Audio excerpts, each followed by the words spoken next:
2025 ఇది June month అంటే 6 months అయ్యాయి. ఈ 6 మంత్స్‌లో ఎన్ని ఘోరాలు చూడాలో అన్ని ఘోరాలు చూసాము.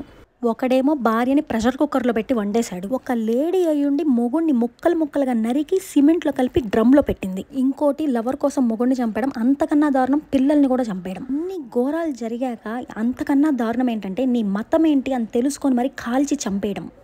ఒకటా రెండా ఈ 6 నెలల్లో ఎన్ని ఘోరాలు చూడాలంటే అన్ని ఘోరాలు చూసాము. ఈ ఫోటోలో ఉన్న క్యూట్ కపుల్ని చూసారా? ఎంత చూడముచ్చటగా ఉందో కదా ఈ జంట. దానికే మాయరోగం వచ్చి లవ్వర్తో కలిసి మొగుడిని చంపించేసింది. అది కూడా హనీమూన్కి వెళ్ళి లవ్వర్తో కలిసి వాడికి 20 లక్షలు డబ్బులు ఇచ్చి మరీ చంపించేసింది. ఇదిగోండి వీడి కోసం, ఈ దరిద్రుడి కోసం ఇలా చేసింది. అది అసలు మనిషేనా నాకు అర్థం కావట్లేదు. ఇంత ఘోరం చేయడం కన్నా పెళ్లి చేసుకోకుండా ఉండొచ్చు కదా. వాళ్ళ నాన్నతో గొడవపడి నాకు ఇష్టం లేదని చెప్పి చేసుకోకుండా ఉండొచ్చు కదా.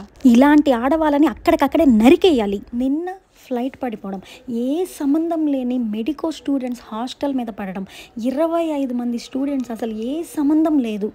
ఫ్లైట్లో ఉన్న అందరూ చనిపోయారు, ఒకే ఒక పర్సన్ బతికాడు. అండ్ ఇంకొక అమ్మాయి అహ్మదాబాద్ ట్రాఫిక్ వల్ల తనకి ఫ్లైట్ మిస్ అయింది. Really she so lucky.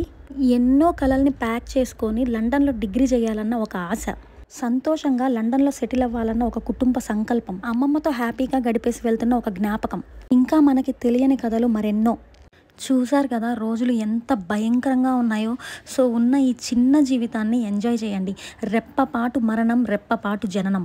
మనకున్న ఈ చిన్న లైఫ్లో కుళ్ళు, కుతంత్రాలు, స్వార్థం, జలస్ ఇవన్నీ వదిలేయండి. Life is very unpredictable. ఏ నిమిషం ఏం జరుగుతుందో చెప్పలేము.